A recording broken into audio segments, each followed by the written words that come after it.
کی بات کرنے والے ہو، آپ کی کامیابی انشاءاللہ ہمیشہ ہمیشہ کے لیے آپ کے قدم چومے گی۔ آخری بات، یہ گھڑیال یہ ہمیں خبردار کر رہا ہے، وقت کسی کی انتظار نہیں کرتا۔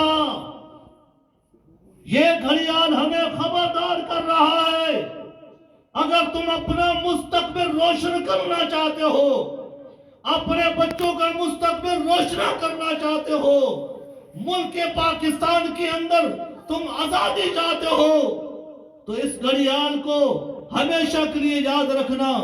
جب وقت آئے اس گھڑیال پر مہر لگا کے اپنے ضمیر کی آواز کو بلند کر کے کہا، حاجی نواز اللہ تمہیں کامیاب فرمائے۔ وآخر دعوانا الحمدللہ رب العالمین۔ بہت شکریہ جی، ماشاءاللہ اپنے انتہائی جذباتی انداز میں اظہار کر رہے تھے۔ ابھی میں دعوت دیتا ہوں جناب چودھری ندیم جاوید ایڈوکیٹ صاحب کو کہ وہ آئیں اور اپنے خیالات کا اظہار فرمائیں۔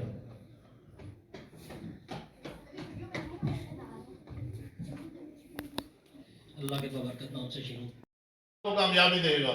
اور میں اپنے گاؤں کے لوگ نیازیاں سے جو آئے ہیں، اپنے ماڈل ٹاؤن سے، امک سے، نئی آبادی سے، اپنی سراہ سے، بالخصوص میرے بھائی شاہد ممریز بھٹی صاحب، انہوں نے پہلے بھی بلدیاتی انتخابات میں بھی میرے ساتھ پورا بھرپور تعاون کیا ہے، اور ابھی بھی ہم نے جب یہ مشورہ شروع ہوا تو ان کی بھی مجھے کال آئی اور ہم نے پہلے بیٹھ کے آپس میں مشاورت کی ہے۔ انہوں نے کہا جی کہ ہم پہلے بھی اکٹھے چلتے رہیں گے، آئندہ بھی انشاءاللہ تعالیٰ ہم اکٹھے چلیں گے، اور میں نے ان کی بات پہ آمین کہی ہے، انہوں نے میری بات پہ آمین کہی ہے۔ باقی انشاءاللہ نصیب کی بات ہوتی ہے، پوری ہم انشاءاللہ کوشش کریں گے، اللہ تعالیٰ آپ کو کامیابی دے، اور ہم آپ کا شکریہ ادا کرتے ہیں کہ جو آپ اپنا اتنی قیمتی ہمیں ٹائم دیا آپ نے، بہت شکریہ۔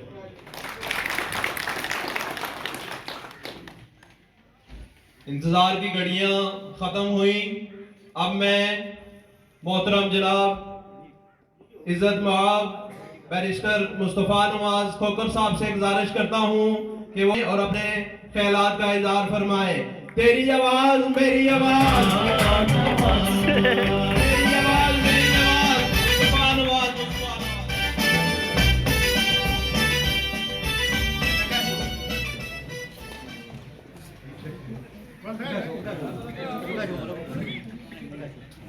بسم اللہ الرحمن الرحیم۔ میں آج کی اس کانٹریبیوشن کا انعقاد کرنے پر ملک الفقار صاحب کا، شاہد ممریز بھٹی صاحب کا، سلطان محمود صاحب کا، چودھری توصیف صاحب کا، ملک طارق صاحب کا، ملک وقار صاحب کا، ان حضرات کا بھی مشکور ہوں جو اس میٹنگ میں تشریف فرما ہے۔ آپ سب تمام احباب کا ممنون ہوں کہ آپ نے اپنے قیمتی وقت میں سے میرے لیے کچھ لمحات نکالے۔ دیر سے آنے کے لیے معذرت خواہ ہوں۔ ہمیں نظر نہ آیا، ہم تو ہمیشہ سے حاجی صاحب کے ساتھ تھے، مصطفیٰ صاحب کے ساتھ ہیں، لیکن میری آپ بھائیوں سے ریکویسٹ ہے کہ اگر اس ایک فضول بنایا گئے نظام سے نجات چاہتے ہیں تو اس ہمارے بھائی کو ووٹ کریں، سپورٹ کریں، جن کی ہمیں ابھی ضرورت ہے، اور ان کے علاوہ ہمیں کوئی کینڈیڈیٹ نظر نہ آتا ہے۔ جیسے کہ آپ سب کو پتہ ہے کوئی بھی بولنے والا بندہ نہ ہے، سب بھاگ گئے۔ سو میری ریکویسٹ ہے کہ برائے مہربانی گھڑیال پر مہر لگائیں اور ہمارے بھائی کو کامیاب کریں۔ بہت شکریہ۔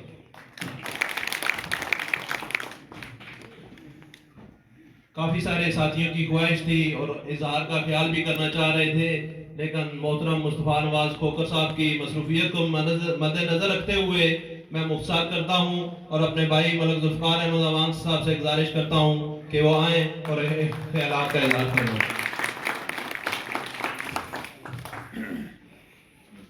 اعوذ باللہ من الشیطان الرجیم، بسم اللہ الرحمن الرحیم۔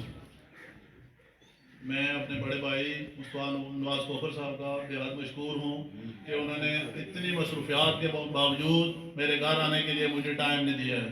میں انشاءاللہ تعالیٰ ان کا یہ احسان ساری زندگی یاد رکھوں گا۔ اور میں بھی اور میرا بھائی، میرے برادری، میری اپنی یوسی کے جتنے لوگ ہیں، ان کے اپنے حلقے کے جتنے لوگ ہیں، وہ انشاءاللہ تعالیٰ ان کے ساتھ پورا تعاون کریں گے، اور اللہ تعالیٰ نے چاہا تو 8 فروری کو انشاءاللہ تعالیٰ انتخابی نشان گڑیال کی کامیابی ضرور ہوگی۔ اور یہ ہم تقریباً 1 بجے سے انتظار کر رہے تھے، تو باہر مجھے اپنے گاؤں کے بندوں نے برادری عاجزی اور انکساری سے یہ بات کرتا ہوں کہ اس وقت کیمپین جلدی شروع کرنے کی وجہ سے جو میری گفتگو رہی، جو میرا بیانیہ رہا، جس سے شاید آپ میں سے کچھ حضرات ٹی وی ٹاک شوز کے ذریعے بھی واقف ہو، میڈیا کے ذریعے بھی واقف ہو، کہ آج رسپانس شکر الحمدللہ اتنا ہے کہ یہ شاید وہی رسپانس، پذیرائی ہر جگہ لوگوں کا، بزرگوں کا، بھائیوں کا خوش آمدید کہنا ہی ہے، کہ جس کی وجہ سے آج کوئی امیدوار حلقہ 48 میں آنے کے لیے تیار نہیں، اور اگر آتا ہے تو 24 گھنٹے سے زیادہ یہاں پر گزارنے کے لیے تیار نہیں۔ آپ سارے باشعور لوگ ہیں، جہاندیدہ لوگ ہیں، آپ کے علم میں ہوگا کہ سب سے پہلے مسلم لیگ نون نے یہاں سے اپنا جب ٹکٹ اناؤنس کیا تو ڈاکٹر طارق صاحب ہم نے ٹی وی اسکرینوں پر دیکھا، اخبارات میں پڑھا کہ وہ یہاں سے امیدوار ہو۔ جس دن ٹکٹ اناؤنس ہو گیا ہم بھی خوش ہوئے کہ چلو حریف کا پتہ چل گیا کہ حریف کون ہے، اور اب الیکشن لڑنے میں اور بھی مزہ آئے گا۔ پچھلی دفعہ وہ یہاں پر آپ کے علم میں ہوگا، میں نے تو الیکشن پچھلا کنٹیسٹ نہیں کیا، میرے چاچا نے کیا، اور افضل کھوکھر صاحب دوسرے نمبر پہ تھے، اور ڈاکٹر صاحب پچھلی دفعہ اسی حلقے سے تیسرے نمبر پہ تھے۔ تو ہم خوش ہوئے کہ چلو حریف کا پتہ چل گیا ہے، آگے میدان میں انشاءاللہ تعالی مقابلہ ہوگا۔ اگلے دن صبح اٹھے تو پتہ چلا کہ راتوں رات ڈاکٹر صاحب یہاں سے کوچ کر کے دوسرے حلقے میں چلے۔ ہم اس چیز کے اوپر بڑا حیران ہوئے۔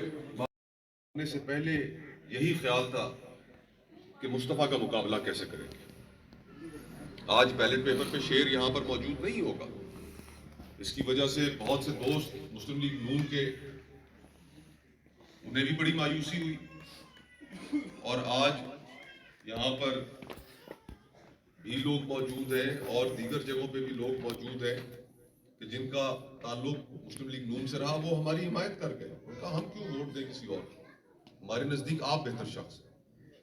پھر اسی طرح جہاں تک بلے کا تعلق تھا تو قاضی صاحب نے جو بلے کے ساتھ کیا، اس کے بعد بلہ موجود نہیں رہا، وہ بھی بیلٹ پیپر پہ نہیں ہوگا۔ تحریک انصاف کے دوست بھی یہ سمجھتے ہیں آج کہ مصطفیٰ بھائی آپ بہتر امیدوار ہیں، آپ نے ماضی میں ہمارے لیے گفتگو بھی کی، ہر مشکل موقع پہ آپ نے ہمارے لیے آواز اٹھائی، جب بھی ہمارے ساتھ زیادتی ہوئی کوئی نہیں بولا، آپ سر فہرست تھے، بلکہ آپ نے تو سینٹ سے استعفیٰ بھی ہماری وجہ سے دیا، تو وہ بھی اس چیز پہ ممنون ہے، اور ان کا بھی ایک بہت بڑا ساتھ ہمیں مل رہا ہے۔ شکر الحمدللہ ساتھ اپنے ذاتی تعلقات، حاجی صاحب اللہ ان کی مغفرت کرے، ان کے تعلقات، تو اس وقت صورتحال شکر الحمدللہ یہ ہے کہ اس وقت بڑی عاجزی اور انکساری سے پھر میں یہ بات کہہ رہا ہوں کہ ہوا بھی بہت اچھی ہے، پوزیشن بھی بہت اچھی ہے، اور انشاءاللہ 8 تاریخ کو کامیابی اللہ کے حکم سے یقینی ہے انشاءاللہ۔ اور جو احباب آپ یہاں پر موجود ہیں، جیسے میں ذکر کر رہا تھا کہ میڈیا کے اوپر آپ میری گفتگو بھی سنتے رہتے ہیں، میرے خیالات سے بھی واقف ہیں، میرے لیے بھی یہ ایک میدان میں اتارا جائے گا۔ بڑا عرصہ کنفیوژن رہی، کبھی ایک صاحب کہتے تھے کہ میں کینڈیڈیٹ بنوں گا، پھر کبھی دوسرے صاحب کہتے تھے میں کینڈیڈیٹ بنوں گا۔ بالآخر آج سے 5 دن پہلے یا شاید 6 دن گزر گئے ہوں، ایک مذہقہ خیز سی صورتحال ہمارے سامنے اب حلقہ 48 میں موجود ہے، اور وہ صورتحال یہ ہے کہ ایک صاحب کہہ رہے ہیں کہ الیکشن میں انار پہ لڑ رہا ہوں، ہوں میں استحکام کا، حمایت مجھے نون کی ہے۔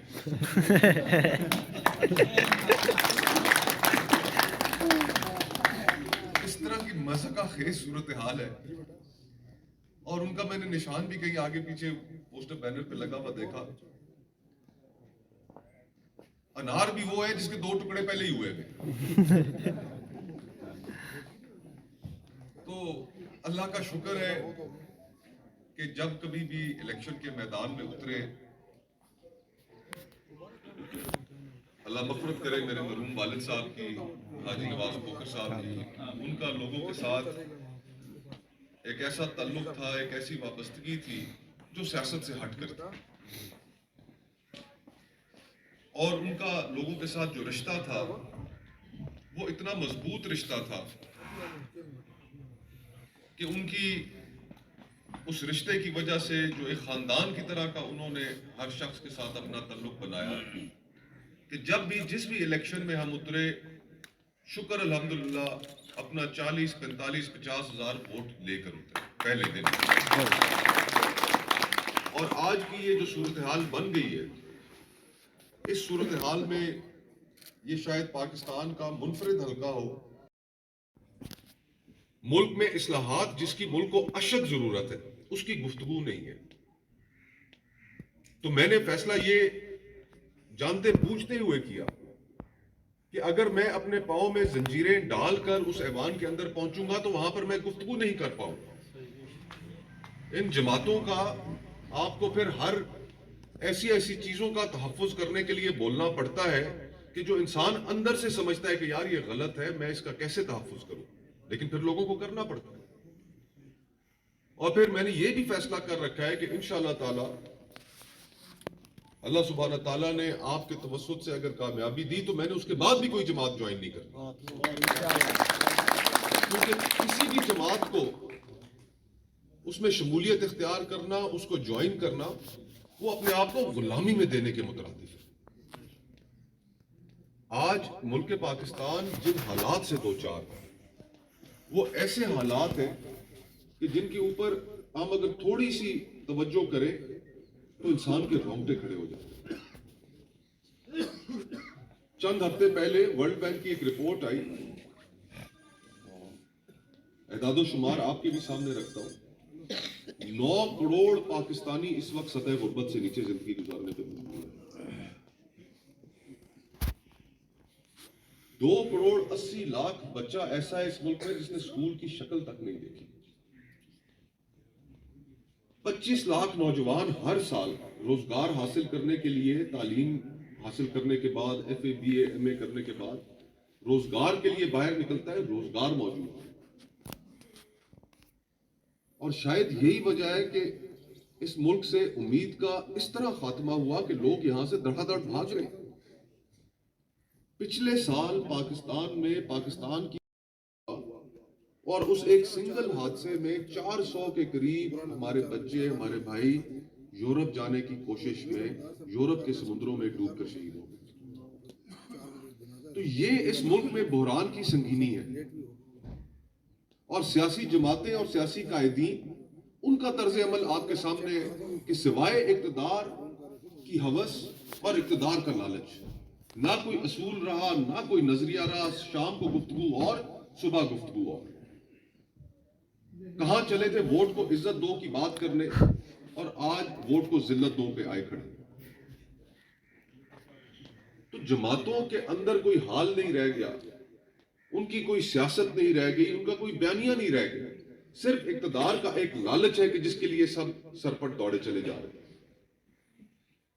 تو یہی میری گفتگو ہے، یہی میرا بیانیہ ہے کہ اس ملک میں یہ جو 76 سالوں کا جو سفر ہم نے جاری رکھا ہوا ہے، اس کو ہم نے ختم کرنا ہے۔ قیام پاکستان کے بعد سے لے کے جو حالات تھے آج تک کوئی فرق نہیں۔ جنہوں نے تحریک پاکستان میں حصہ لیا، پاکستان بنانے میں حصہ لیا، ان کو ایبڈو کر کے جنرل ایوب صاحب نے فارغ کر دیا۔ حسین شہید سہروردی صاحب جیسے لوگ مینار پاکستان کی تحریک کے، انہیں غدار کہہ دیا گیا۔ بانی پاکستان کی بہن، ان کو ایک الیکشن میں جنرل ایوب کے سامنے ایک غیر ملکی ایجنٹ کہہ کے الیکشن ہرا دیا گیا۔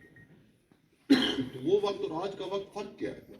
2018 میں جو منظور نظر تھے آج وہ زیر عتاب ہیں، جو آج منظور نظر ہے وہ کل زیر عتاب ہو جائے گی۔ تو یہ کس قسم کا نظام اس ملک کے اندر رائج؟ انشاءاللہ تعالی اپنے مرحوم والد کی طرح آپ کو بھی یہ یقین دلاتا چلوں کہ میں بھی آپ کے ساتھ کھڑا ہوں، آپ کے آنے والے جو الیکشن ہوں گے ان میں بھی آپ کے ساتھ کھڑا ہوں گا، اور انشاءاللہ تعالی ہماری خواہش ہوگی کہ ہم آپ کو بھی فتح یاب دیکھیں انشاءاللہ، اور اس کے لیے بھرپور محنت بھی کریں گے، آپ کے ساتھ چلیں گے بھی، جتنے تمام دوست احباب ہیں ان کو بھی آپ کے ساتھ چلائیں گے انشاءاللہ تعالی۔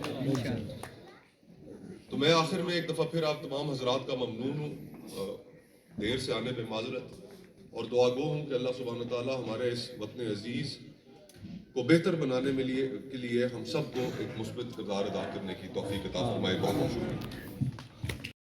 آواز بن کر جاؤں اور جو گفتگو آج آپ کے سامنے کر رہا ہوں، جو میں ٹی وی ٹاک شوز پر بیٹھ کر کرتا ہوں، وہی گفتگو اہل اقتدار کی ضمیر جھنجھوڑنے کے لیے ان کے سامنے بھی اس ایوان میں کروں۔ یہ میری کوشش ہے، اور اگر اس میں آپ نے اپنے اس بھائی، اپنے اس بیٹے کی مدد کی تو میں آپ کا ممنون رہوں گا۔ ملک صاحب آپ کا، آپ کی تمام برادری کا، اہل خانہ کا، دوستوں کا، اور جو ہمارے مقامی مسائل میں ہیں اس شہر، دیکھیں اس صدی کے اندر 24 سال گزر گئے، ان 24 سالوں میں 4 الیکشنز ہو چکے، 2002، 8، 13، 18، 4 الیکشنز ہو چکے۔ ان چاروں الیکشنز میں لوگ منتخب کرتے رہے، اجتماعی طور پہ اہل اسلام آباد لوگوں کو، جماعتوں کو موقع دیتے رہے، لیکن مسائل کا انبار تو اپنی جگہ پر ہے۔ تو آزمائے ہوئے کو آزمانا، اس کے اندر کوئی حکمت مجھے تو نظر نہیں آتی۔ فیصلہ کرنے والے آپ بہتر لوگ ہیں، بہتر جج ہیں۔ میں اگر موقع ملا تو اس شہر کے مسائل کے حوالے سے بھی اور بہت سی چیزوں پہ نظر ہے، اگر میں ان کے اوپر گفتگو کروں تو ایک لمبا ٹائم چاہیے۔ مثال کے طور پر پچھلے ہفتے ایک آکشن ہوئی، ہم اخبارات میں پڑھتے رہتے ہیں کہ سی ڈی اے آکشنز کرتا ہے، پلاٹوں کی آکشن کرتا ہے، پھر ہمیں پتہ چلتا ہے اتنے ارب حاصل ہوئے، اتنے ارب حاصل ہوئے۔ پچھلے ہفتے بھی ایک آکشن ہوئی، اس آکشن کے اندر 11 ارب روپے اکٹھے ہوئے۔ ان 11 ارب روپے پہ پورے اسلام آباد کا حق ہے، صرف 3-4 سیکٹروں کا حق نہیں ہے۔ لیکن ان کے سامنے یہ مقدمہ کون پیش کرے، ان سے لڑے کون؟